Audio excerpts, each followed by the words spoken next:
أعوذ بالله من الشيطان الرجيم. بسم الله الرحمن الرحيم.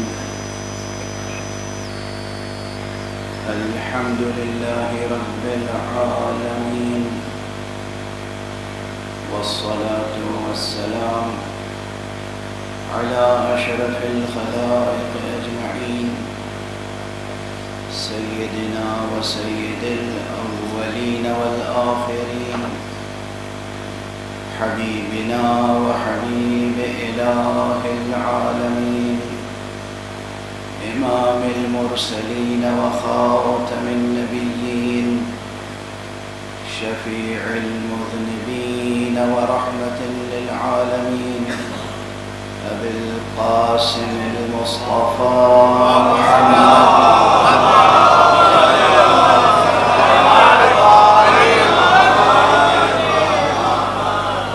وعلى أهل بيته الطيبين الطاهرين الهداة المهديين المعصومين المظلومين، واللعنة الدائمة على أعداء الحق والدين. أما بعد، فقد قال الله تعالى عز اسمه في محكم كتابه ومتقن خطابه. بسم الله الرحمن الرحيم.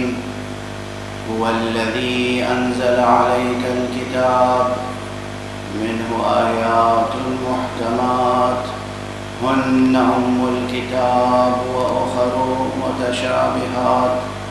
صدق الله العلي العظيم.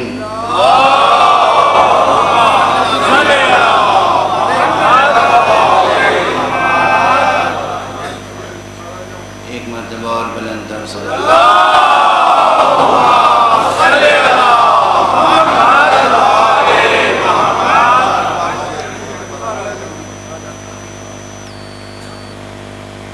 قرآن حکیم کے تیسرے سورہ مبارک ہے آل عمران کی.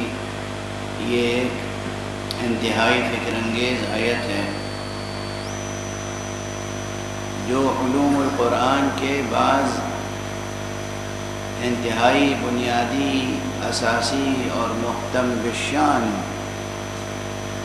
مباحث پر روشنی ڈالتی ہے، اور اسی آیت کریمہ کے ضمن میں امام حسین اور حقائق تعویل کے عنوان سے اس گفتگو کا سلسلہ جاری ہے. اذہان عالیہ میں محفوظ ہوگا جو کچھ اب تک یہ فقیر عرض کر سکا ہے.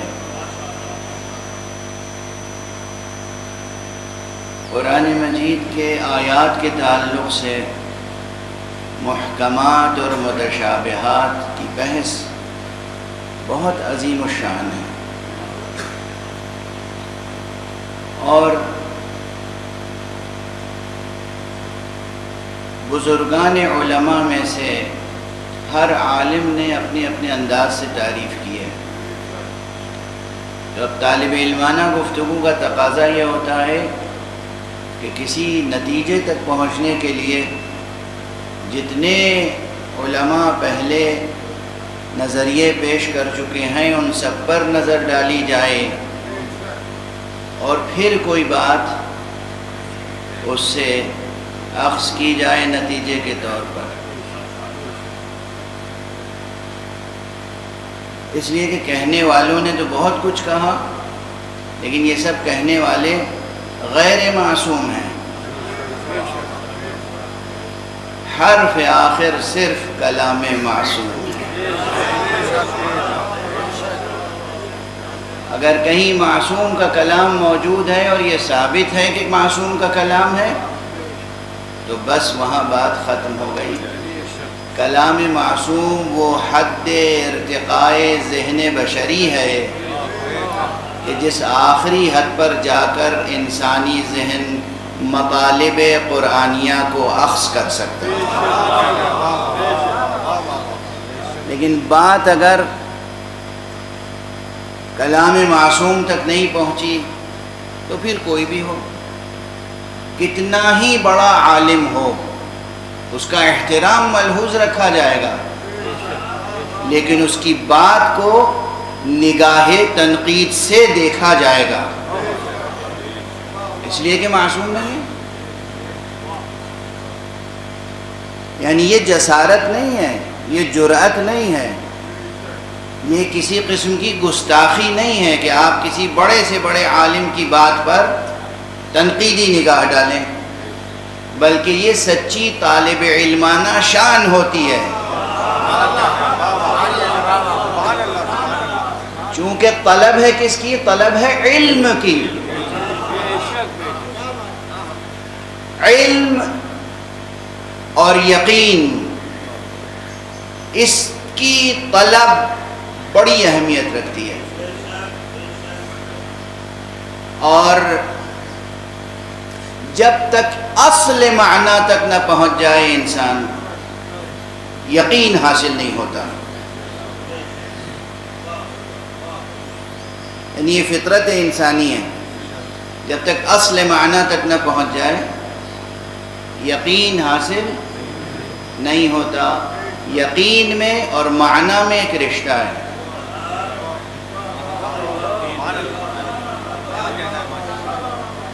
خود یقین میں اور معنی میں یا معنی میں ایک رشتہ ہے۔ ابھی بہت پہلے مجھے یاد آ جاتی ہیں بعض باتیں جو ممبر سے خود کہہ چکا ہوں، چاہے وہ 20 برس پہلے کہی ہوں یا 25 برس پہلے کہی ہوں، تو میں نے توجہ دلائی تھی کبھی کہ معنی اور معنی ان دونوں میں بھی فرق ہے۔ کبھی کبھی تو آڈینس میں ایسے افراد سے ملاقات ہو جاتی ہے کہ جو عجیب و غریب انداز سے مجھ پر علم کے دروازے کھولتے ہیں۔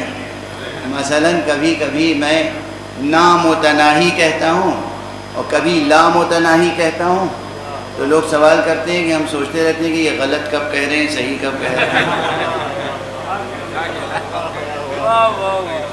اب وہ بتانا پڑتا ہے کہ بھئی دونوں صحیح ہیں، لامتناہی یہ عربی کی ترکیب ہو گئی اور نامتناہی فارسی کی ترکیب ہو گئی، دونوں درست ہیں، تو دونوں غلط نہیں ہیں۔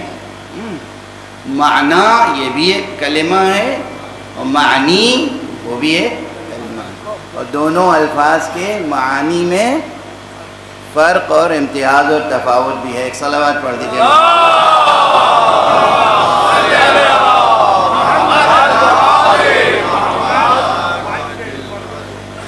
حاشا وکلا آپ کے ذہن میں یہ بات نہ آئے کہ میں الفاظ کا بیجا استعمال کرنے کی کوشش کرتا ہوں۔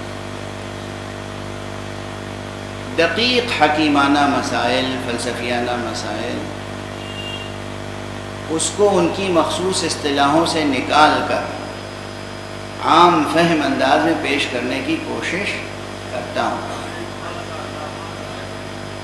لیکن ساتھ ساتھ میری ایک کوشش یہ ہوتی ہے کہ زبان کا ایک ادبی اور علمی معیار برقرار رہے۔ اور اپنے ایک دوست سے گفتگو ہو رہی تھی، وہ بھی عالم ہیں اور خطیب ہیں، اور کسی تیسرے خطیب پر تبصرہ ہو رہا تھا، گزشتگان میں سے جو گزر گئے، موجودہ لوگوں کی بات نہیں کر رہا ہوں، پروردگار ان کے درجات بلند فرمائے۔ تو بات یہ ہو رہی تھی کہ بھائی فلاں کے اسلوب میں کیا آپ کو اچھی بات لگتی ہے اور فلاں کے اسلوب میں کیا اچھی بات لگتی ہے۔ تو کسی ایک صاحب کے بارے میں یہ تبصرہ کیا انہوں نے کہ بھائی وہ بہت سلیس گفتگو کرتے تھے، جو بالکل عام انسان کی ذہنی سطح پر اتر کر گفتگو کرتے تھے۔ بس وہیں پہ میں نے تبصرہ کیا، میں نے کہا دست ادب جوڑ کے یہ عرض کرنا چاہتا ہوں میں، مطالب کو آسان بنا کر، سہل بنا کر عام انسانوں تک پہنچانا ایک ہنر ضرور ہے، مگر اترے بغیر۔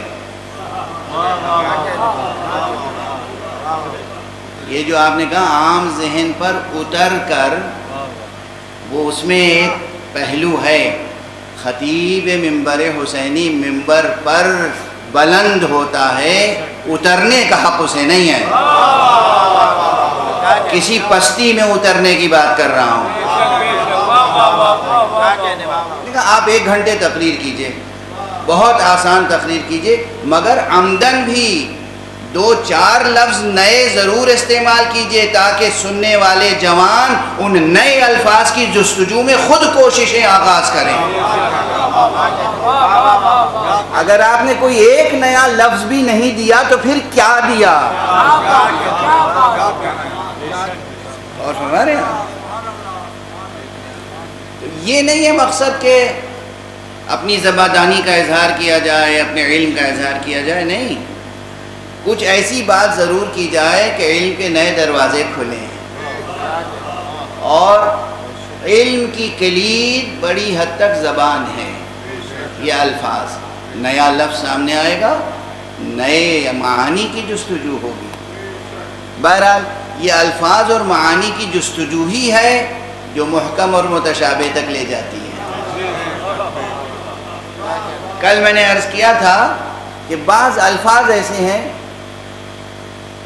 جن کے معنی میں اجمال ہے یا ایک طرح کا ابہام ہے، یا ایک لفظ ہے اس کے ایک سے زیادہ معنی ہیں۔ یہ بحث ہے علمی، لغوی بھی ہے، ادبی بھی ہے، تفسیری بھی ہے، اصولی بھی ہے۔ ایک لفظ کے ایک سے زیادہ معنی ہوتے ہیں، اور اس کی مشہور ترین مثال کیا ہے؟ آپ سے پوچھوں تو آپ کو دینی چاہیے مثال۔ یہ ضروری نہیں ہے کہ آپ کہیں کسی طالب علم سے پوچھئے، مدرسے میں جا کے پوچھئے، آپ کو معلوم ہونی چاہیے کہ ایک لفظ کے ایک سے زیادہ معنی ہوتے ہیں۔ سامنے کی بات ہے، کتنی بار بحثیں ہو چکی ہیں۔ حضور نے فرمایا من کنت مولا فہذا علی مولا، اور لفظ مولا میں آ کر بحث ہوتی ہے کہ مولا کے کتنے معنی ہیں، ہوتی ہے نہیں ہوتی؟ اب اسی وجہ سے تو لفظ، یہ حدیث ماننے کے باوجود اور حدیث کے محکم ہونے کے باوجود لوگوں نے اسے متشابہ بنا دیا۔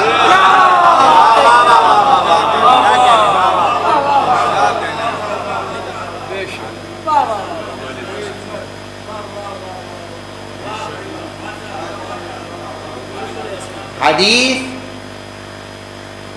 اب میں کہہ سکتا ہوں یہ جملہ کہ یہ حدیث بھی قطعی الصدور ہے۔ عام طور پر حدیثیں غنی الصدور ہوتی ہیں، لیکن یہ حدیث بھی قرآن ہی کی طرح قطعی الصدور ہے، اس لیے کہ اتنے لوگوں نے روایت کی ہے۔ قرآن کو قطعی الصدور کیوں کہتے ہیں؟ تواتر کے ساتھ لوگوں نے کہا یہ کتاب لفظ بلفظ، حرف بحرف محمد مصطفیٰ صلی اللہ علیہ وآلہ وسلم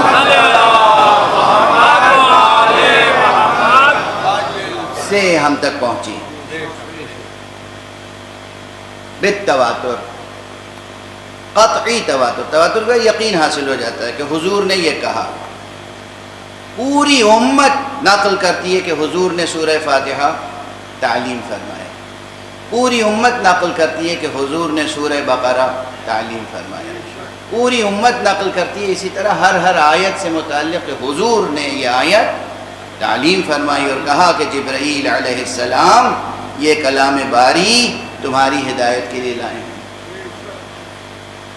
تو یہ کثیر تعداد میں لوگوں کا بیان کرنا اور نسلاً بعد نسلاً بیان کرنا، یہ یقین پیدا کر دیتا ہے کہ ہاں یہ کلام اسی طرح حضور علیہ السلام نے فرمایا۔ اب یعنی بات تو واضح ہے لیکن واضح تر کر دوں۔ میں تقریر کر رہا ہوں یہاں پر، 1 گھنٹے تقریر کروں گا، جوں کہ تو بہت سے لوگوں کو یاد نہیں رہ جائے گی سوائے ان کیمروں کے، کسی کو یاد نہیں رہ جائے گی، مفہوم یاد رہ جائے گا کہ ہاں یہ باتیں کہی تھیں، اور اس مفہوم کو جب لوگ نقل کریں گے تو ہر شخص اپنی زبان میں نقل کرے گا، اور نتیجہ یہ ہوگا کہ بہت سی باتیں میری کچھ کی کچھ ہو جائیں گی، کیونکہ الفاظ کا مزاج یہ ہوتا ہے کہ ادھر لفظ بدلا، ادھر مفہوم میں تغیر آیا۔ یہ مزاج تو جانتے ہیں نا، ارے بھائی اوس جسے کہتے ہیں اسی کو شبنم بھی کہتے ہیں، مگر میر انیس نے جہاں اوس استعمال کیا ہے وہاں اگر شبنم استعمال کیجئے تو مفہوم خراب ہو جاتا ہے، اور جہاں شبنم استعمال کیا ہے وہاں اوس استعمال کیجئے تو مفہوم میں لطف کلام میں فرق آ جاتا ہے۔ تو یہ الفاظ اگر ذرا سا بھی بدلے اور پھر الفاظ کے ساتھ اگر کمپوزیشن چینج ہو گیا، جملے کی ساخت بدل گئی، پھر مفہوم، تو 1 گھنٹے میں میں نے جو کچھ کہا ہے یہ جو سینکڑوں حضرات ہیں یہ ان میں سے ہر ایک اپنے طور پہ نقل کرنا چاہے تو تقریر کا کوئی ایک جز بھی باقی نہیں رہے۔ اب اگر کوئی ایک جملہ ایسا ہو، چاہے 2 لفظوں کا صحیح، 3 لفظوں کا صحیح، 4 لفظوں کا صحیح، جو یہ سینکڑوں کے سینکڑوں سب دہرا رہے ہوں کہ یہ کہا،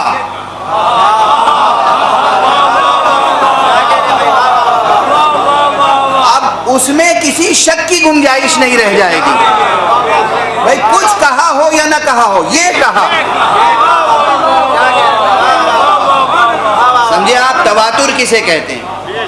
اب تواتر یہ فنی بحث ہے، علم رجال کی، علم حدیث کی، علم درایت کی، اس بحث کو میں آپ کے سامنے عرض کر رہا ہوں کہ تواتر کسے کہتے ہیں، متواتر کسے کہتے ہیں۔ سمجھ میں آ گئی یہ مثال کہ یہ سینکڑوں حضرات نے ہماری 1 گھنٹے کی تقریر تو نقل کی اپنے اپنے انداز سے، تو اس سب بیان کو جمع کر کے بھی کوئی قرآن ہاتھ میں لے کر کسی عدالت میں قسم نہیں کھا سکتا کہ یہ کہا، مگر اگر یہ سب کے سب حضرات مل کر کسی ایک جملے کو دہرا رہے ہوں کہ نہیں یہ کہا، تو پھر وہ کہلائے گا متواتر۔ اور پھر خدا نہ خواستہ اگر عدالت میں میں بھی انکار کرنا چاہوں کہ میں نے تو یہ نہیں کہا تھا تو میرا انکار بھی مانا نہیں جائے گا۔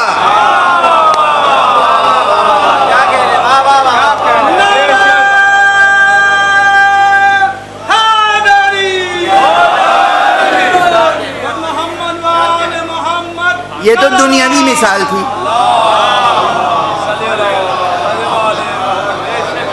یہ تو دنیاوی مثال تھی، یہ تو دنیاوی مثال تھی۔ اب میں مذہبی تاریخ کی مثال بھی 2 دے دیتا ہوں۔ ایک مثال وہ ہے جو قرآن سے ہٹ کر پیغمبر اکرم صلی اللہ علیہ وآلہ وسلم نے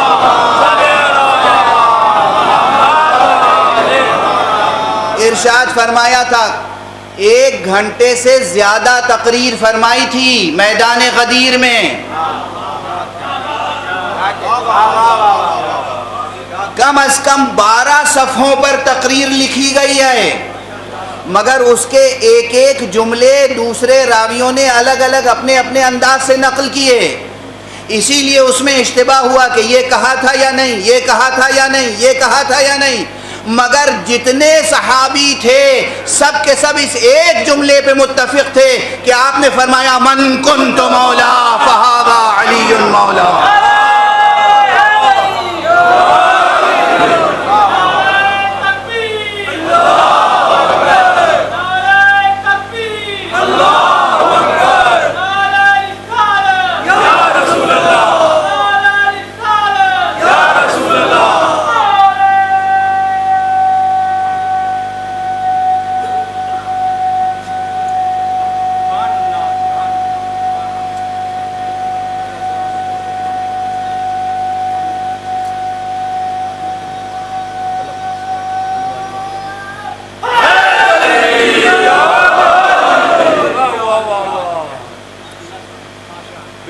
اب تواتر کی مثال، قرآن تو متواتر ہے ہی، پورا کا پورا قرآن متواتر ہے، یعنی یقین ہے کہ لسان مبارک مصطفیٰ سے یہ پیغام الہی ہم تک پہنچا۔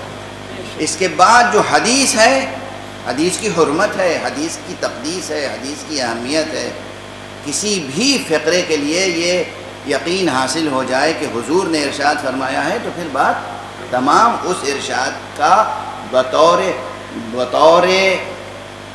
حکم بھی قرآن مجید سے کمتر رتبہ نہیں ہے۔ ارے جس زبان سے خدا کا پیغام ملا ہے اسی زبان سے یہ حکم ملا ہے۔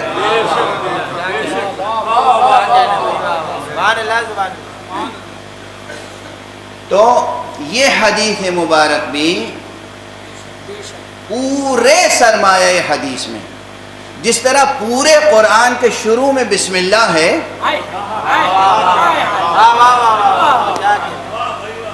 اسی طرح پورے سرمایہ حدیث میں اگر متواتر حدیثوں کو سب سے اوپر رکھا جائے گا، پھر صحیح حدیثیں، پھر معتبر حدیثوں کی دوسری رتبے کی حدیثیں، اور اس کے بعد ضعیف حدیثیں سب سے نیچے رکھی جائیں گی نا۔ اگر اس طرح ایک منار علم تشکیل دیا جائے تو سب سے پہلے حدیث کے منار میں جو متواتر ترین حدیث لکھی جائے گی، اس کے علاوہ دوسری کوئی حدیث ہے نہیں۔ من کنت مولا فہذا علی مولا۔ تو حدیث ہے قطعی الصدور، قطعی بات ہے کہ صادر ہوئی دہن مصطفیٰ سے۔ اب اگر قطعی ہے، یقینی ہے، حتمی ہے، بلا ریب، بلا شک، بلا شبہ حضور نے یہ فرمایا ہے، تو یہ اسی طرح قابل غور بھی ہے جس طرح قرآن قابل غور ہے، اسی طرح یہ قابل اتباع بھی ہے جس طرح قرآن قابل اتباع ہے، اور جس طرح قرآن کی حجیت ہے اسی طرح حضور محمد مصطفیٰ صلی اللہ علیہ وآلہ وسلم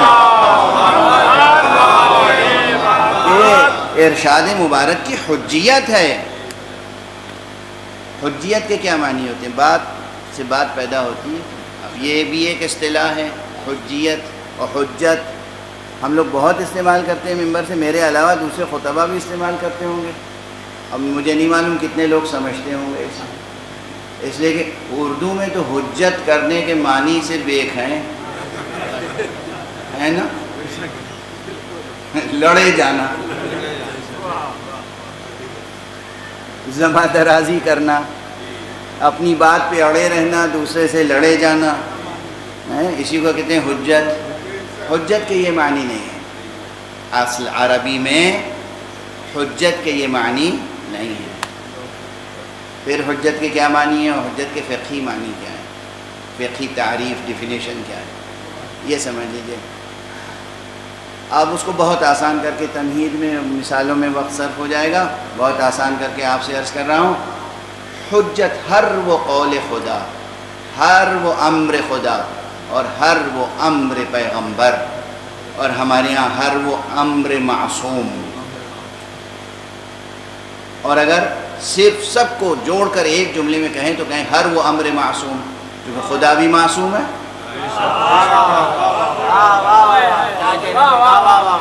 العصمت للہ، اصل عصمت تو خدا کے لیے ہے۔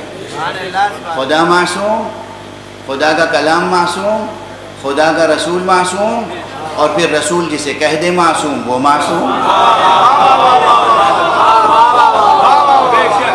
ہمارے یہاں خود ساختہ معصوم کا کوئی خانہ نہیں ہے، کوئی ہو کوئی ہو کوئی ہو کوئی ہو، کائناً من کان، کوئی بھی ہو، کوئی خود سے دعویٰ کرے معصوم ہونے کا، ہم اسے معصوم تسلیم نہیں کر سکتے، اور پوری دنیا مل کے کسی کو کہے کہ ہم اسے معصوم بناتے ہیں، تب بھی ہم کسی کو معصوم نہیں سمجھ سکتے۔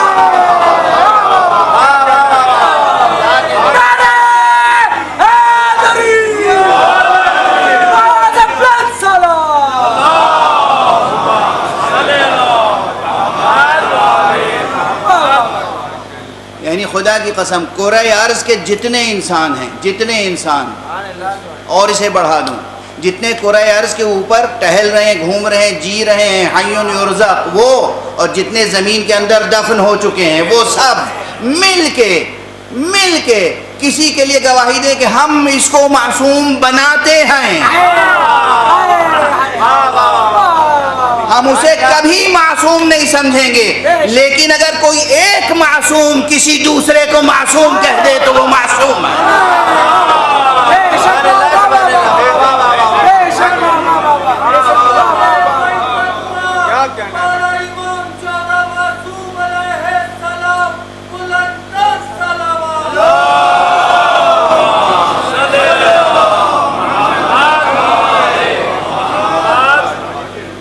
اصل اصیل یہ ذرا لفظوں کے تغیر کے ساتھ و اصطلاحوں کے تغیر کے ساتھ بہت جگہوں پر استعمال ہوتی ہے، علوم اسلامی میں، فقہ میں، اصول فقہ میں، کلام میں۔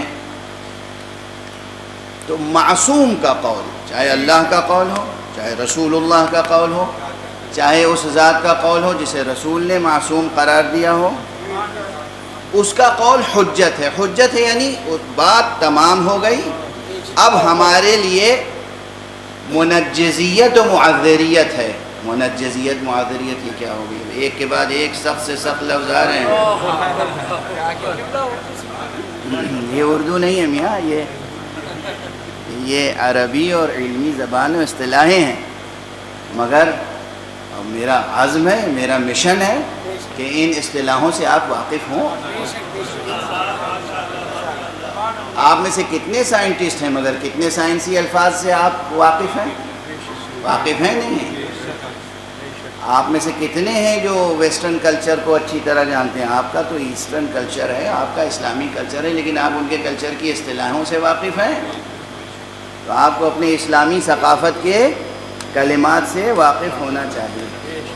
منجزیت و معذریت یہ ہے، حجیت یہ ہے کہ آپ کوئی عمل کر رہے ہوں اور کوئی پوچھے کہ آپ یہ کیوں کر رہے ہیں، کہ تو معصوم کا یہ قول ہے۔ سمجھ میں آئی بات؟ یہ قول ہے، یہ آیت ہے یا یہ حدیث ہے۔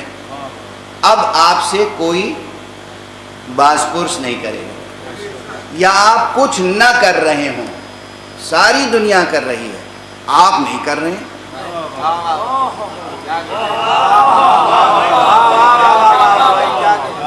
بھائی دیکھیے نا، صرف لفظ تو نہیں منتقل ہو رہا ہے نا، تو دل میں جذبہ بھی پیدا ہو رہا ہے نہیں، ارادہ بھی مضبوط ہو رہا ہے نہیں، وہ کردار ہونا چاہیے نا کہ ہوا کے بہاؤ میں بہہ نہ جائیں۔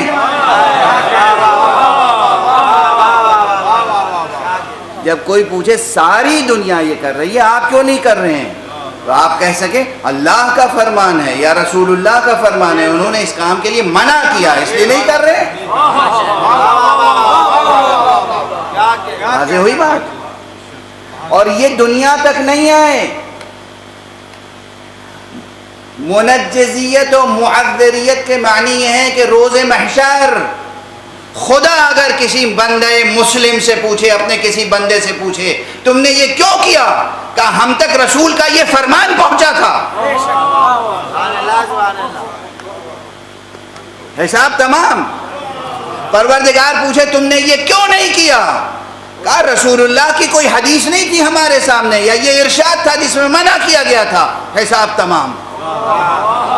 تو چاہے انسان کے سامنے ہو یا خدا کے سامنے، جس دلیل کے ساتھ انسان اپنے عمل کو بچا سکے، اپنے کردار کو بچا سکے، وہ ہے حجت۔ اب بتائیے آپ کی حجت کہاں ہے اور یہ حجت کہاں ہے؟ حجت یعنی دلیل۔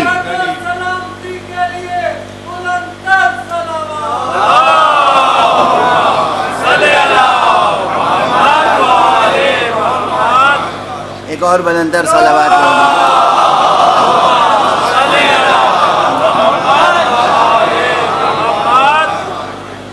اچھا اب دیکھیے، میں تو دیکھ رہا ہوں کہ یہ مشکل بحثیں ہیں اور آپ ماشاءاللہ محظوظ ہو رہے ہیں، آپ واہ واہ بھی کر رہے ہیں اور سبحان اللہ بھی کر رہے ہیں اور صلوات بھی پڑھ رہے ہیں۔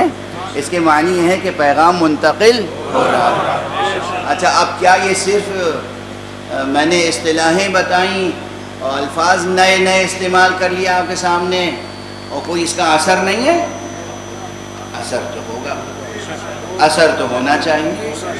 یہ پیغام تو اسی میں نہفتہ ہے، اسی میں یہ پیغام موجود ہے کہ اگر کوئی حکم خدا اور حکم رسول سامنے ہے اور اس میں کسی چیز سے روکا گیا ہے تو بس ہمیں رکنا ہے، چاہے پوری دنیا وہ کام کرے یا نہ کرے۔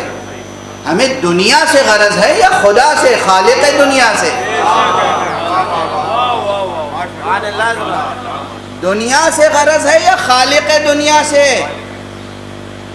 دنیا بھر کے مدرسوں میں، مکتبوں میں، یونیورسٹیز میں، بازاروں میں، ایوانوں میں دنیا پرست بنایا جاتا ہے۔ یہ ہے مدرسہ حسینی جس میں خدا پرست بنایا جاتا ہے۔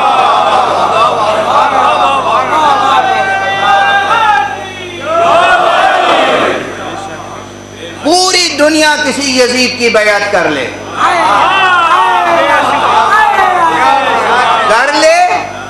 ہم نہیں کرتے۔ پوری دنیا کسی خاطی کو خاطی نہ کہے، ہم خاطی کو خاطی کہیں گے۔ تو یہ ہوتی ہے حجیت، یہ ہے معذریت، یہ ہے منجزیت۔ کسی عمل کو انجام دینے کے لیے کافی ہے کہ دلیل ہاتھ میں ہو۔ کیا دلیل؟ قال اللہ قال رسول اللہ۔ کبھی کبھی دلیل نہ کہہ کر اسے حجت کہتے ہیں، کبھی حجت نہ کہہ کر اسے علم کہتے ہیں۔ لفظ علم کا اطلاق کبھی کبھی صرف حجت اور دلیل کے معنی میں ہوتا ہے، اس لیے کہ حجیت علم کی ذاتی خصوصیت ہے۔ علم سے حجیت کو کوئی جدا نہیں کر سکتا۔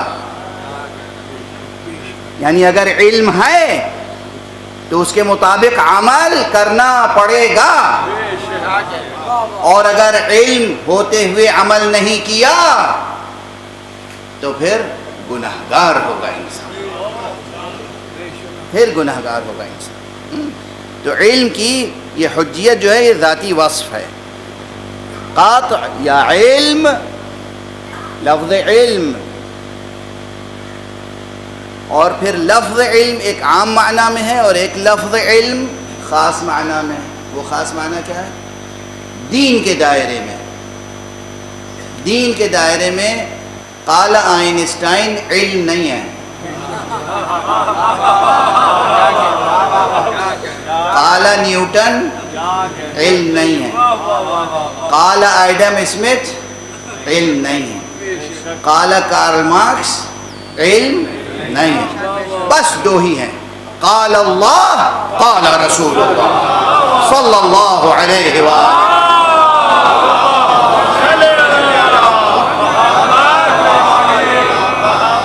ایک اور بلند صلوات پڑھ دیجیے۔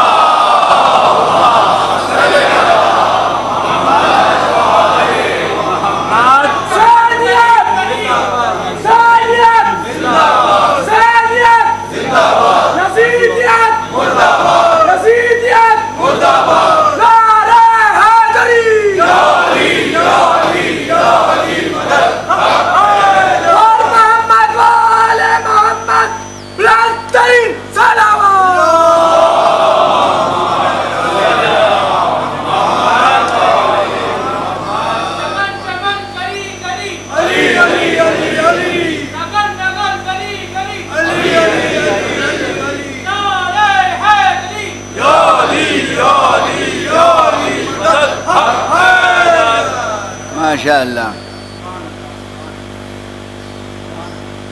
آپ حضرات یہ نعرے لگاتے ہیں، جس ذہن کی بھی تخلیق ہے، کیا اچھی تخلیق ہے۔ بے شک بے شک۔ آخر میں جو ختم ہوتا ہے حق حیدر، اس میں کیا معنی ہے؟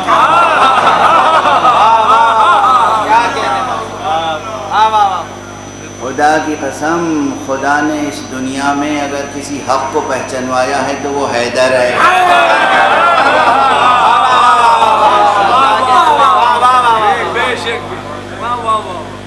وہی حق ہیں اور وہی حق ہیں اور بس وہی حق ہیں۔ تو بات اب پھر میں مربوط رکھوں وہیں تک، اتنی باتیں سمجھ میں آ گئیں۔ اب متن تو واضح ہے کہ حضور نے فرمایا، اور میں نے عرض کیا کہ وہ ہے محکم، حضور نے بیان ایسے کیا تھا کہ وہ محکم ہے. لفظ مولا کیا ہو سکتا ہے، اس سے مراد وہ آپ کی پوری تقریر میں موجود تھی وہ بات، لیکن بعد میں لوگوں نے اسے کیا بنا دیا، متشابہ، کہ بھئی لفظ مولا کے یہ بھی معنی ہیں اور لفظ مولا کے وہ بھی معنی ہیں.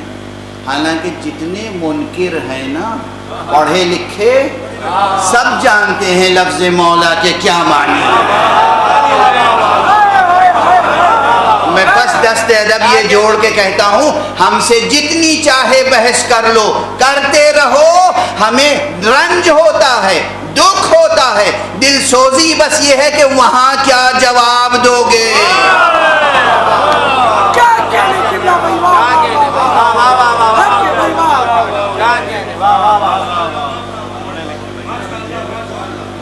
ہم کوئی تمہارے محاسب ہیں؟ نہ ہم تمہارے محاسب نہ تم ہمارے محاسب. کیا بات، بے شک. نہ آپ کو مجھے حساب دینا ہے نہ ہمیں آپ کو حساب دینا ہے. روز حساب ہے، اس روز حساب مصطفیٰ منبر نور پر ہوں گے حضور حق میں.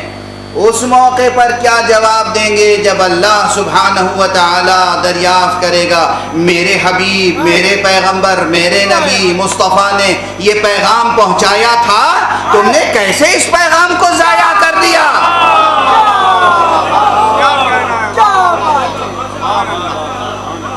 اور ہمیں جواب نہ دیں، ہم سے دلیل و حجت و بحث کرنے سے کیا فائدہ ہے؟ ہر شخص اپنا اپنا جواب تیار رکھے روز حساب کے لیے. ہر فرد. اور آپ سے بھی دست ادب جوڑ کے یہی عرض کرتا ہوں، زیادہ مناظرے نہ کیا. اور ہمارے ہر شخص مناظرے کرتا ہے، بھئی ہر شخص کو مناظرے کا حق دیا ہی نہیں گیا ہے. مناظرے نہ کیا، بلا وجہ اپنی توانائی ضائع نہ کیجیے. اگر کوئی تاریکی میں رہنا چاہتا ہے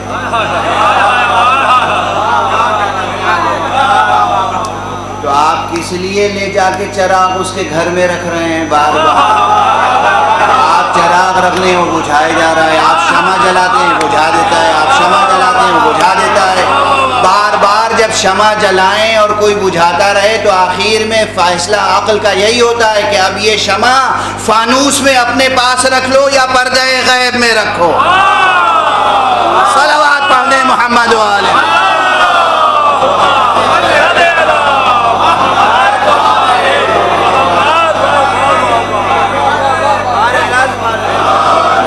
فانوس غیب میں شمع رکھ دو، شمع روشن رکھو، اور جب بھی وہ تاریکی پسند ہوش میں آ جائے اور نور کی طلب ہو تو شمع حاضر کر دو.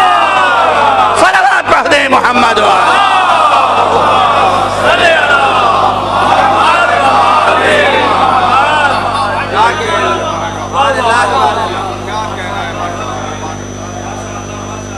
بہرحال تو بات تو محکم اور متشابہ کی تھی، اور بات یہ تھی کہ کبھی کبھی کوئی آیت، کوئی کلام متشابہ اس لیے ہو جاتا ہے کہ ایک لفظ کے ایک سے زیادہ معنی ہوتے ہیں، تو پھر تلاش کرتے ہیں کہ بھئی اس کے کون سے معنی مراد ہیں. اگر واقعی سمجھ میں نہ آئے تو وہ متشابہ اس کو کہہ دیتے ہیں.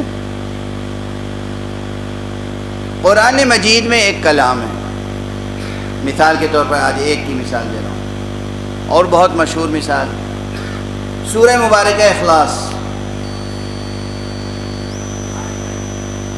بسم اللہ الرحمن الرحیم. قل هو اللہ احد اللہ الصمد لم یلد ولم یولد ولم یکن له کفوا احد.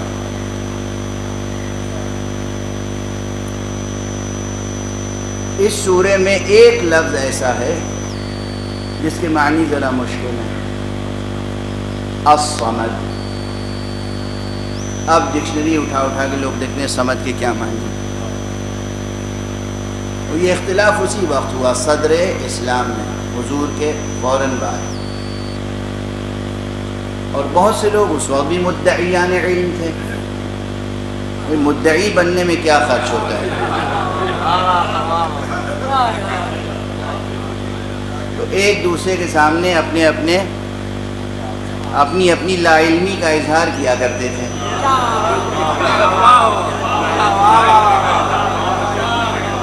اور تفریقے ہوا کرتے تھے. ہمیشہ یہی ہوتا ہے، میں یہ سمجھتا ہوں اور میں یہ کہتا ہوں. بھئی یہ بتائیے خدا کیا کہتا ہے، اور یہ بتائیے کہ رسول کیا سمجھتے ہیں. یہ مت بتائیے کہ آپ کیا سمجھتے ہیں اور آپ کیا کہتے ہیں. دین کی راہ میں، بلکہ دنیا و آخرت کی راہ میں انسانوں کو بس یہ بتائیے خدا کیا کہتا ہے اور رسول کیا فرماتے ہیں اور رسول کیا سمجھتے ہیں. یہ زحمت نہ فرمائیں کہ میں یہ سمجھتا ہوں. آپ کیا اور آپ کی سمجھ کیا. کوئی بھی ہو، کائناً من کان، کوئی بھی ہو، خدا کیا فرماتا ہے اور حضور علیہ الصلاۃ والسلام کیا فرماتے ہیں اور حضور کیا سمجھتے ہیں اور کیا سمجھاتے ہیں. یہ ہے آخری بات. ہم جو ائمہ اطہار کو تسلیم کرتے ہیں اور مانتے ہیں دل و جان سے، کیوں مانتے ہیں؟ اس لیے کہ انہوں نے اپنی طرف سے کچھ نہیں کہا. جو اللہ نے کہا وہ بتایا، جو رسول نے کہا اور وہ سمجھایا وہ بتایا اور وہ سمجھایا. تو بہرحال وہ اختلاف تھا. اب دیکھیے نا، یہ صورتحال تھی مدینہ منورہ میں مسجد پیغمبر صلی اللہ علیہ وآلہ وسلم.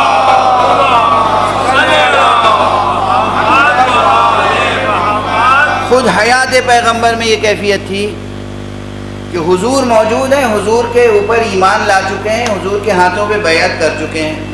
اس کے بعد لوگ ادھر ادھر یہودی علماء کے پاس جا کے بیٹھتے تھے اور آ کے حضور کے سامنے نقل کرتے تھے، فلاں عالم یہ کہہ رہا تھا اور فلاں عالم یہ کہہ رہا تھا. اگر ہم نے بتانا شروع کر دیا کہ کس کے رشتے یہودیوں سے تھے،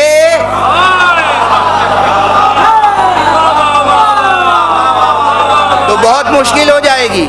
اور سب کتابوں میں موجود ہے، اور صحیح کتابوں میں موجود ہے. حضور موجود، حضور کیوں؟ اسی دور سے شروع ہو گئی تھی بات. اور اس کے بعد ایک واقعہ یہ بھی ہوا کہ حضور خود مسجد میں تشریف لائے.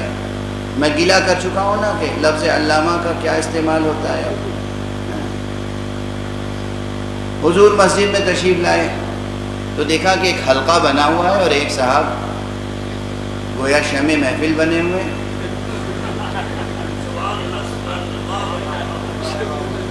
کہا بھائی یہ کیا؟ کہا رجل علامہ.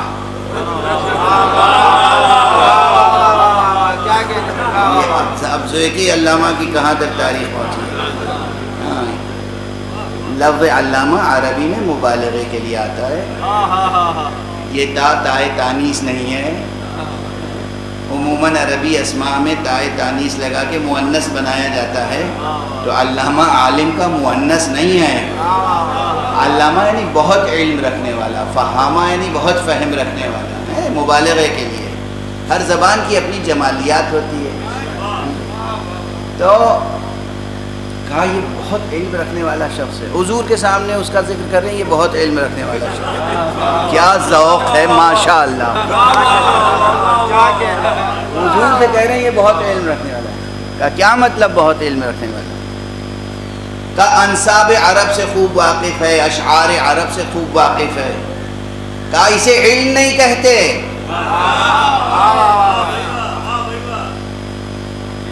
علم تو بس یہ ہے کہ یا آیت محکمہ یا سنت قائمہ، یا سنت قائمہ ہو یا آیت محکمہ ہو. ورنہ یہ جو تم بتا رہے ہو یہ علم نہیں ہے.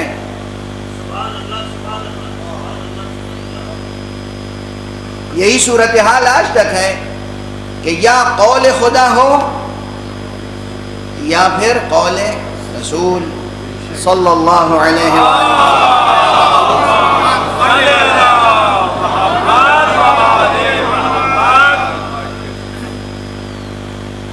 جب رسول کے دور میں یہ حلقے قائم ہونے لگے تھے تو بعد رسول کتنے حلقے بڑھ گئے ہوں گے. چنانچہ یہ تاریخ ہے کہ بعد پیغمبر امام حسن و امام حسین کے دور میں امام حسن کی کرسی لگی ہوئی ہے، آپ در سے ارشاد فرما رہے ہیں، اور پھر 2-4 اور کرسیاں لگی ہوئی ہیں۔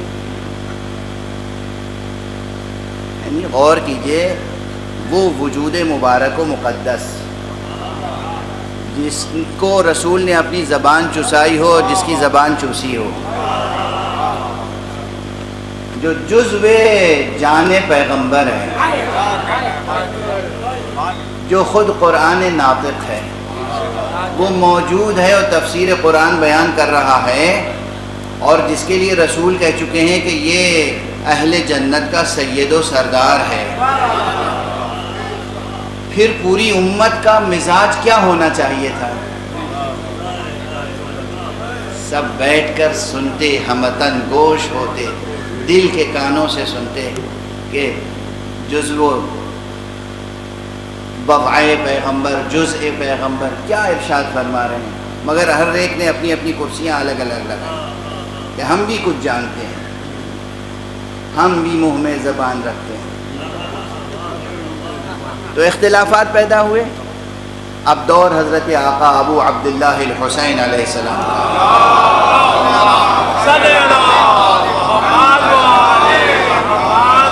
اب یہ یاد رکھیے کہ یہ کتنا بھی ظلم کیا ہو امت نے، عوام نے یا عوام و خواص نے مل کر، لیکن ذہنوں میں، دلوں میں ان کی عظمت راسخ ضرور تھی۔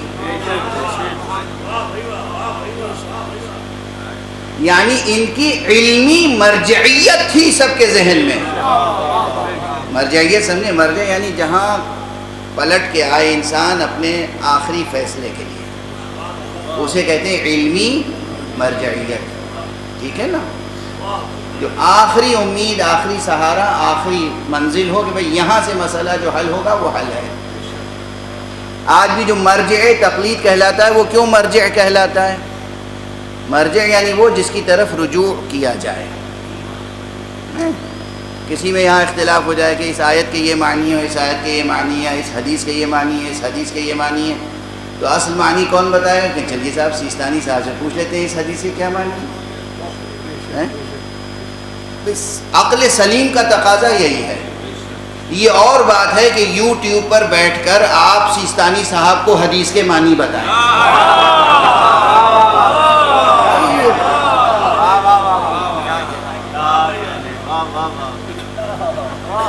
اور ہمارے ہاں وہ چاہے سیستانی صاحب ہوں یا آغائے خامنئی ہوں، یہ جو مراجع ہیں، مراجع کس لیے مراجع کہلاتے ہیں؟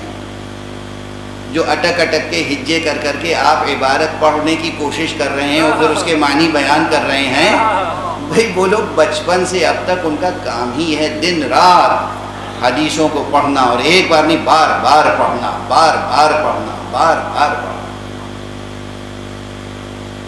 صبح سے شام کرنا اور شام سے صبح کرنا، صرف کس فضا میں؟ قال اللہ، قال رسول اللہ، قال الامام علی، قال الامام حسن، قال الامام باقر، قال الامام صادق، صبح سے شام، شام سے صبح۔ مولا نے کیا کہا، اس کے کیا معنی ہے، اس کے کیا معنی ہے، اس کے کیا معنی ہے، اس سے ہمیں کیا حکم حاصل ہوتا ہے؟ تو جو مسلسل اسی تحقیق و جستجو میں ہو اور اس کا ایک مرتبہ قائم ہو جائے، اس کا حرف معتبر ہوتا ہے، اسے مرجعیت حاصل ہوتی ہے۔ آپ کی مغربی یونیورسٹیز میں بھی یہی ہوتا ہے، آپ پی ایچ ڈی کرتے ہیں تو کسی کے سپرویژن میں کرتے ہیں، کوئی گائیڈ ہوتا ہے۔ آپ بھی بالغ ہیں، وہ بھی بالغ ہیں، آپ کو بھی لکھنا پڑھنا آتا ہے، اسے بھی لکھنا پڑھنا آتا ہے، تو جب پی ایچ ڈی کر رہے ہیں تو کسی گائیڈ کی کیا ضرورت ہے آپ کو؟ ہے نہیں؟ نہیں، آپ جب ریسرچ کر رہے ہیں تو ایک گائیڈ ہر دنیا کی ہر یونیورسٹی میں ہوتا ہے۔ اس گائیڈ کا کہا ہوا کچھ اثر رکھتا ہے نہیں، کچھ وزن رکھتا ہے نہیں۔ اب وقت تو بہت تیزی سے گزر گیا، کیا کروں، مگر میں اپنے اسلوب سے آج دھیرے دھیرے بات آگے بڑھا رہا ہوں۔ آپ سب کو ماشاءاللہ شاعری کا بھی بہت شوق ہے، تو ایک واقعہ سن لیجئے لکھنؤ کا۔ جناب مرزا دبیر، کوئی چھوٹا نام نہیں ہے، سب جانتے ہیں۔ جناب مرزا دبیر نے شاعری شروع کی اور انہوں نے اپنا کلام کسی استاد کو دکھایا اس استاد نے کوئی ایک لفظ بدل دی، وہاں پر ایک لفظ کو بدل دیا. اب وہ لکھنؤ والے یہ کہتے ہیں لفظ بدل دی، دلی والے کہتے ہیں لفظ بدل دیا. تو یہ بھی دونوں جملے صحیح تھے، غلط نہیں تھے. اچھا جناب مرزا دبیر مطمئن نہیں ہوئے اپنے اس استاد کی اصلاح سے، تو گئے جناب شیخ ناسخ کے پاس، اور شیخ ناسخ سے کہا میں نے یہ مصرع کہا تھا استاد نے یہ اصلاح کی ہے. کہاں استاد نے صحیح اصلاح کی ہے. کہنے لگے حضور وہ کتاب میں یہ لکھا ہے. ناسخ بڑے جلالی تھے، شیخ ناسخ کہلاتے تھے. انہوں نے ڈنڈا اٹھایا اور دوڑانا شروع کیا. کہا تم مجھے کتاب کا حوالہ دیتے ہو؟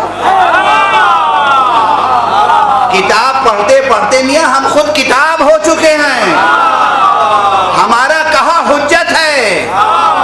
کبھی استاد کے سامنے کتاب کافی نہیں ہوتی.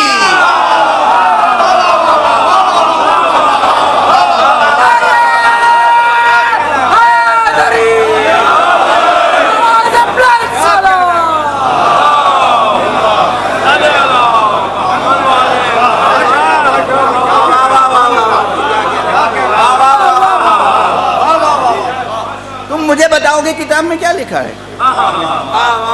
دبیر مرزا صاحب خاموش گھر آ گئے. استاد کی اصلاح دل و جان سے قبول کر لی. استاد استاد ہوتا ہے تو مرجع ہوتا ہے. کسی سائنس میں آپ پی ایچ ڈی کر رہے ہوں، لٹریچر میں، ہیومینٹیز میں کر رہے، کسی بھی علم میں کر رہے ہیں، استاد استاد ہوتا ہے. یعنی کیسا بے ادب معاشرہ ہو گیا ہے. اردو پڑھنے نہیں آتی، اردو پڑھنے نہیں آتی، اردو لکھنا نہیں آتا، اور اعتراض کس پر؟ مرجع تقلید. جو اپنی پیشانی سے یوں پسینہ پوچھ کر چھڑک دے تو تم سے زیادہ بڑا عالم پیدا ہو جائے.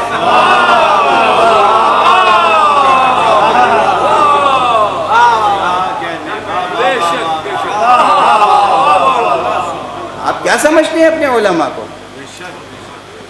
کیا سمجھتے ہیں اپنے علماء؟ بغیر چشم کرم باب علم کوئی عالم نہیں بنتا. اسی لیے امریکہ بلاتا رہے، کینیڈا بلاتا رہے، آسٹریلیا، ساری دنیا بلاتی رہے اور عیش و آرام اور عشرت اور آسائش مہیا کرنے کے لیے وعدے کرے، آمادہ کرے، ڈالر قدموں میں ڈالے، مگر دروازے مولا علی چھوڑنے کو تیار نہیں. ہم کہاں چھوڑ کے جائیں گے علی کا در؟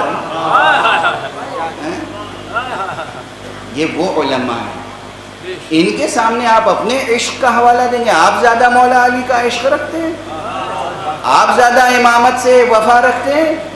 آپ زیادہ غدیر کو پہچانتے ہیں یا وہ کہ پوری دنیا کو طلاق دے کر بیٹھے ہوئے در علی پر؟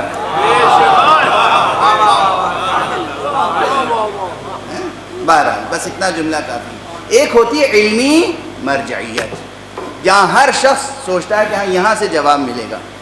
تو کرسیاں تو سب نے لگا لی تھیں، مگر ذہن میں یہ تھا کہ ملے گا جواب تو وہاں سے ملے گا.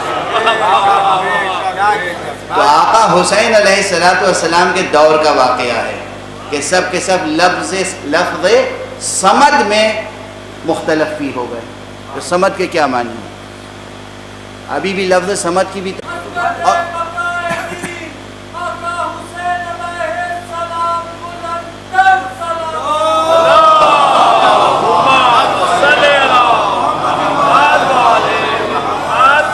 بات عنوان کے ساتھ چل رہی ہے نا، امام حسین اور حقائق تعویل.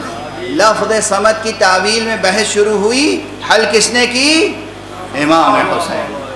اور اس طرح حل کی کہ گویا چند سطروں میں اصول تفسیر و تعویل بھی بیان کر دیا، دلیل کے ساتھ بیان کیا، اور رہنمائی ایسی فرمائی کہ قرآن مجید میں کسی لفظ کے معنی تلاش کرنے ہوں تو پہلے قرآن ہی میں تلاش کرو. بس گفتگو کو یہاں آج روکتا ہوں. یہ شان قرآن میں بھی ہے، یہ شان حدیث پیغمبر میں بھی ہے، یہ شان کلام ائمہ میں بھی ہے، اور یہی وہ ہستیاں ہیں کہ ان سے قرآن جدا نہیں ہو سکتا، قرآن سے یہ جدا نہیں ہو سکتا۔ جو بھی عقل سلیم رکھتا ہے اور فطرت اولیہ اور فطرت پاکیزہ اور فطرت مستقیمہ رکھتا ہے، اسے یقین ہے کہ ہمیں زلال علم نصیب ہوگا تو اس در سے، اور چاہے یہ سفر میں ہو یا حضر میں، چاہے یہ صلح میں ہو یا جنگ میں۔ یعنی ان کی شان یہ ہے کہ اگر جنگ کرنے کے لیے جا رہے ہیں اور ایک پاؤں رکاب میں رکھ چکے ہیں اور دوسرا پاؤں رکھنا چاہتے ہیں، اور اس وقت بھی کوئی مشکل سے مشکل مسئلہ پوچھ لے تو ایک لمحے میں جواب عطا کرتے ہیں۔ ایک سے زائد مواقع پر خود امیر المؤمنین علی ابن ابی طالب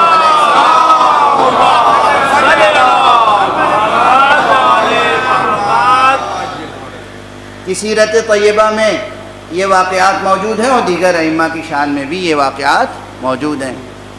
لیکن بس اب آج 4 محرم ہو گئی، یہ جانب رسول، یہ جانب قرآن، یہ قرآن ناطق جو مسجد نبوی میں کرسی درس لگا کر درس قرآن دیا کرتا تھا، حالات ایسے ہوئے کہ پھر مدینے میں رہنا مشکل ہو گیا۔ 2 محرم کو کربلا پہنچے، اور 4 محرم وہ تاریخ ہے جب آقا حسین کے خلاف لشکر کی تعداد میں اضافہ ہو گیا۔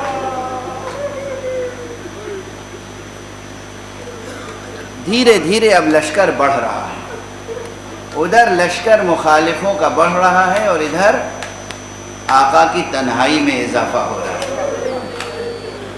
جو دنیا طلب ہے وہ ساتھ چھوڑ چکے ہیں،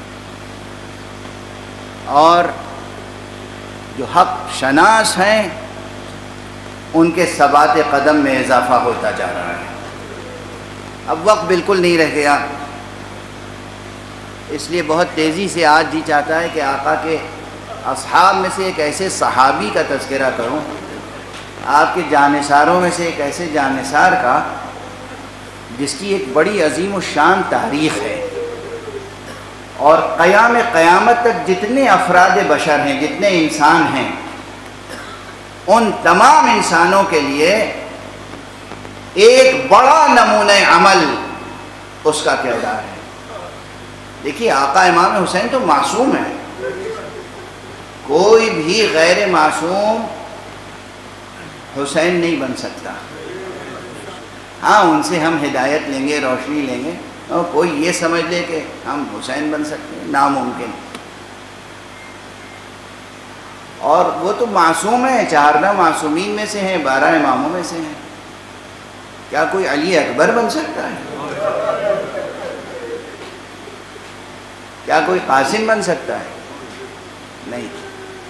ہم ان کے تذکرے کرتے ہیں اور ان سے اپنے دل و جان میں ایمان کی روح پھونکتے ہیں، اپنے یقین میں اضافہ کرتے ہیں، ان کو خراج عقیدت پیش کرتے ہیں، لیکن ہم بن نہیں سکتے۔ لیکن چند کردار یہ جو اصحاب کے ہیں، یہ تمام انسانوں کے لیے حجت بن جاتے ہیں۔ اگر حر یہ کر سکتا ہے کہ دنیا کو ٹھوکر مار دے، تو ہم کیوں نہیں ٹھوکر مار سکتے؟ اگر زہیر قین یہ کر سکتے ہیں تو ہم کیوں نہیں کر سکتے؟ حر کیا بنی ہاشم میں سے تھے؟ حر کیا آل رسول میں سے تھے؟ زہیر قین کیا آل رسول میں سے تھے؟ نہیں، اشراف میں سے تھے، اچھا خاندان تھا، صحیح النسب، اچھا بڑا خاندان ضرور تھا۔ تو یہ دونوں کردار بطور خاص بہت اہمیت رکھتے ہیں۔ یوں تو جون کی مثال کوئی معمولی مثال ہے۔ ایک حبشی غلام، چہرے کی رنگت سیاہ، لیکن چہرے کی رنگت پہ نہیں جانا چاہیے، دل کتنا روشن تھا جوان کا۔ اتنی مثالیں ہیں عام انسانوں کے لیے کربلا میں کہ جس کی بنا پر یہ کہہ رہا ہوں، اور سب کہتے ہیں کربلا تمام عالم انسانیت پر حجت قائم کر دیتی ہے۔ کوئی گورا ہو، کالا ہو، کوئی حبشی ہو، کوئی یمنی ہو، کوئی عربی ہو، کوئی عجمی ہو، کوئی انسان ہو، کوئی خاطی گناہگار ہو یا کوئی متقی و پرہیزگار ہو، جتنے بھی افراد بشر ہیں سب پر کربلا میں حجتیں موجود ہیں۔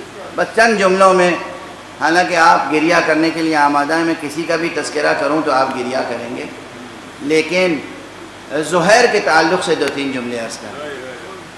مکے سے جب آقا حسین چلے ہیں تو 8 ذی الحجہ کو آقا چلے تھے، اور حج تمام کر کے زہیر بھی مکے سے کوفے کی طرف روانہ ہوئے، تو گویا 1-2 منزلوں کا فاصلہ تھا۔ زہیر عمدن اس طرح چلتے تھے کہ کہیں آقا امام حسین کے قافلے کے ساتھ ملحق نہ ہو جائے، ایک فاصلہ برقرار رکھتے تھے۔ اب یہ فاصلہ کیوں برقرار رکھتے تھے اب اس کے بیان کا موقع نہیں ہے۔ ایک منزل ایسی آئی کہ جہاں اتفاقاً، اب ہم دنیاوی لحاظ سے کہیں اتفاقاً، لیکن باطنی لحاظ سے کہنا چاہیے کہ گویا امر مشیت کا تقاضا یہ ہوا کہ آقا کے کارواں کے قریب ہی جا کر زہیر نے بھی اپنا خیمہ لگا دیا۔ ادھر زہیر نے خیمہ لگایا، ادھر آقا نے اپنے غلام کو بھیجا، جاؤ زہیر قین سے کہو حسین بلا رہے ہیں۔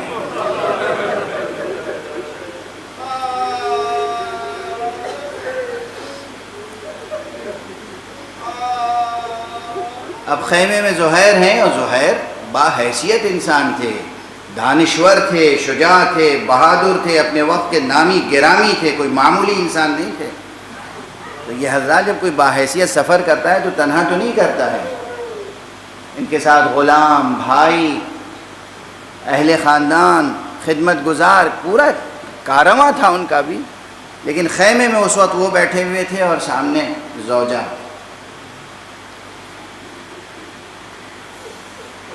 جب قاصد کی بات سن کے آئے تو چہرے پر تفکر کے آثار تھے، جیسے سوچ میں ڈوب گئے۔ زوجہ نے چہرہ دیکھا، کہا زہیر کیا بات ہے، تم سوچ میں کیوں ڈوب گئے؟ کہا جس بات سے بچنا چاہتا تھا وہ ہو گئی۔ کیا ہوا؟ کہا فرزند رسول حسین ابن علی نے بلایا ہے۔ کہا پھر کیا ارادہ ہے؟ انہوں نے اپنے تأمل کا اظہار کیا تو زوجہ نے کہا تمہیں شرم نہیں آتی، غیرت نہیں آتی، رسول کا بیٹا بلا رہا ہے اور تم جانے میں پس و پیش کر رہے ہو۔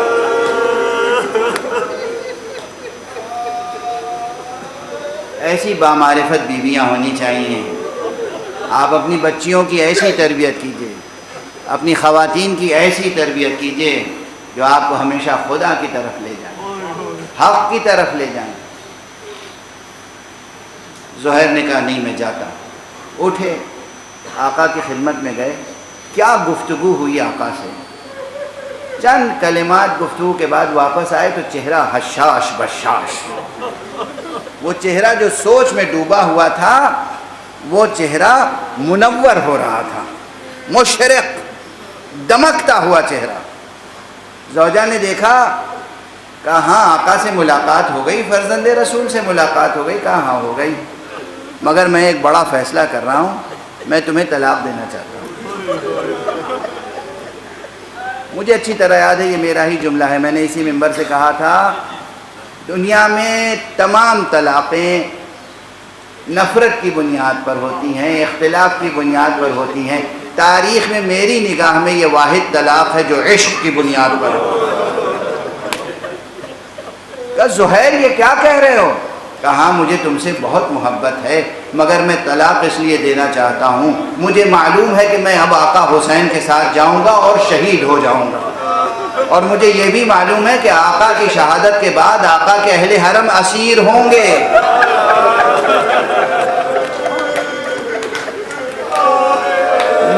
اپنی جان تو دے سکتا ہوں مگر تمہاری اسیری مجھے قبول نہیں۔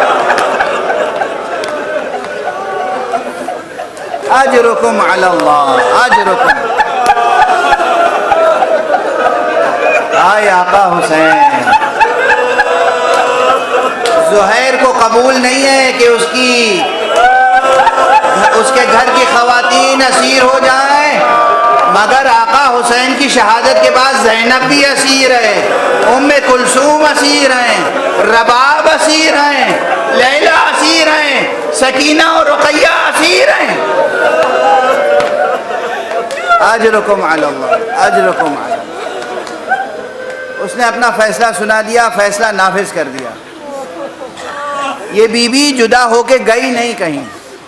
اب دو خیمے لگنے لگے، لیکن وہ دونوں خیمے ساتھ ساتھ چل رہے ہیں آقا حسین کے ساتھ، یہاں تک کہ کربلا آ گئی۔ کربلا میں یہاں تک کہ عاشور کا دن آ گیا، قربانیاں شروع ہوئیں۔ عاشور کو آقا حسین نے زہیر کو بڑا منصب دیا تھا۔ میں نے کہا نا زہیر کی شخصیت بلند تھی، اگر پوری 1 گھنٹے سوا گھنٹے کی تقریر زہیر کی شخصیت پر ہو تو کافی نہیں ہوگی۔ زہیر کو آقا نے پہلا منصب تو یہ دیا کہ جو آپ کا حفاظتی دستہ تھا اس کا راس و رئیس بنایا۔ یعنی حضرت عباس کا تو اپنا مرتبہ ہے، وہ بھائی ہیں، علمدار ہیں، وہ سب کچھ ہیں حسین کے لیے، لیکن پھر بھی کچھ وظیفے، کچھ کام بانٹے تھے، تقسیم کیے تھے لوگوں میں، کچھ وظائف۔ تو زہیر قین مولا کے محافظ، مولا کے خیمے کے دروازے پر کھڑے رہتے تھے۔ جب بھی کوئی آتا تھا پوچھتے کون ہو تم، اور جب کوئی کہتا تھا کہ آقا حسین سے ملنا ہے تو کہتے تھے تمہارے ساتھ اسلحہ تو نہیں ہے، اسلحہ یہاں رکھ دو تب جانے دوں گا ورنہ نہیں جانے دوں گا۔ اب یہ سب واقعات کتابوں میں موجود ہیں۔ ایک تو یہ عہدہ دیا، اپنا خاص محافظ بنایا، اور پھر جب فوج ترتیب دی تو میمنے کا سردار زہیر قین، میسرے کے سردار حبیب ابن مظاہر، قلب لشکر میں ابو الفضل العباس۔ میمنے کی ایک خاص اہمیت ہوتی ہے، تو گویا کہ فوجی نقطہ نظر سے، لشکر کی ترتیب کے نقطہ نظر سے حبیب پر زہیر کو ایک فوقیت حاصل ہے۔ میمنے کے سردار ہیں تو زہیر نے حق بھی ادا کیا، نماز ظہر تک اور نماز ظہر کے بعد بھی کچھ دیر تک زہیر کا قیام اور زہیر کی حیات تاریخ میں ملتی ہے۔ بے پناہ جنگ کی اور بے قیاس نصرت کی مولا کی، نماز کے وقت بھی جو نماز پڑھائی ہے آقا امام حسین علیہ السلام، وہاں بھی 2 تھے، کون؟ ایک زہیر اور ایک سعید۔ سعید نے اپنے سینے پہ اتنے تیر لیے کہ جیسے ہی آقا حسین کی نماز تمام ہوئی، اچھا خدا کی قسم کیا قوت ارادی رہی ہوگی، کیا درد سہنے کا ملکہ تھا سعید اور زہیر میں۔ تیر پر تیر آ رہے ہیں، جب تیزی سے تیر آتا ہے تو بے اختیار انسان کے قدم پیچھے ہٹتے ہیں، لیکن کس طریقے سے اپنے آپ کو قابو میں رکھ کر، ضبط کر کے اپنے احساسات و جذبات، زہیر و سعید اس طرح کھڑے تھے کہ کوئی تیر حسین تک پہنچنے نہ پائے۔ یہ سب کس لیے بیان ہوتا ہے؟ آقا تشریف لا رہے ہیں نا، زہیر معصوم نہیں ہے، زہیر معصوم نہیں ہے، سعید معصوم نہیں ہے، حر معصوم نہیں ہے۔ عزادارو، ہمیں اپنا بھی کردار بنانا ہے، ہمیں اپنے بچوں کی تربیت بھی کرنی ہے۔ جان حسین پردہ غیب میں ہے، آنے والا ہے۔ ہمارے پائے ثبات میں کتنی قوت ہے۔ یہ مسائل جو بیان ہوتے ہیں گریہ بھی کریں، لیکن اس گریے کے ساتھ ساتھ اپنے کردار کی تعمیر بھی کریں، جانثاری کا جذبہ بھی باقی رکھیں۔ اس وقت کوئی آپ کی دنیاوی حجت کام نہیں کرے گی۔ کیا جوش، کیا جذبہ، کیا معرفت، کیا عشق اور کیا ثبات قدم تھا ان میں. ادھر سعید کے سینے پر تیر لگ رہے ہیں مگر کھڑے ہوئے ہیں. اور جیسے ہی آقا نے کہا السلام علیکم ورحمۃ اللہ، سعید آقا کے سامنے زمین پر گرے اور بس ایک کلمہ کہا، حل وفیت یا ابن رسول اللہ، فرزند رسول کیا میں نے حق وفا ادا کی؟ مجھ سے راضی ہیں نا؟ اجرکم علی اللہ، خدا آپ کو کسی غم میں نہ رلائے سوائے غم حسین. یہ سعید ہے. زہیر اس کے بعد بھی باقی ہے. نماز تمام ہو گئی، زہیر کا اصل جہاد اس کے بعد ہوا. زہیر نے کئی مرتبہ جہاد کیا ہے، کئی قسطوں میں جہاد کیا ہے، تفصیل ہے، چھوٹی جنگ نہیں ہے جنگ کربلا. بالآخر زہیر نے بے پناہ جہاد کیا اور زمین پر جب تشریف لائے ہیں آقا حسین نے خصوصی کلمات ارشاد فرمائے زہیر کی شہادت پر. گفتگو کو بہت تیزی سے آگے بڑھا رہا ہوں، بہت وقت گزر چکا، بس ایک جملہ عرض کروں. وہ زوجہ جسے زہیر طلاق دے چکے تھے، بس اس کا ایک کارنامہ عرض کر دوں اور گفتگو تمام. واقعہ کربلا تمام ہو گیا، زہیر نے جان نثار کر دی. رات گزر گئی، دوسرے دن زہیر کی زوجہ نے اپنے غلام سے کہا یہ کفن لے اور جا کر زہیر کو کفن پہنا کے قبر میں لٹا دے. وہ غلام آیا اور میدان کربلا سے پھر واپس گیا، اور جب بیوی نے پوچھا کہ اپنے آقا کو تم نے کفن پہنا دیا، کفن دے دیا، قبر میں بٹھا دیا؟ کہا نہیں، میں یہ جرأت نہیں کر سکا. کہا کیوں؟ کہا میں کیسے کر سکتا تھا؟ حسین ابن علی رسول کا بیٹا بے کفن پڑا رہ جائے اور میں اپنے آقا زہیر کو کفن پہنا دوں، یہ میری غیرت نے قبول نہیں کیا. آئے حسین، جس کی برہنہ میت کو دیکھ کر دوسرے غلاموں کو ترس آ رہا ہو. واہ حسین، واہ علی، واہ محمد، اجرکم علی اللہ. پروردگار ہماری اس مختصر سی عبادت اعضاء کو قبول فرما.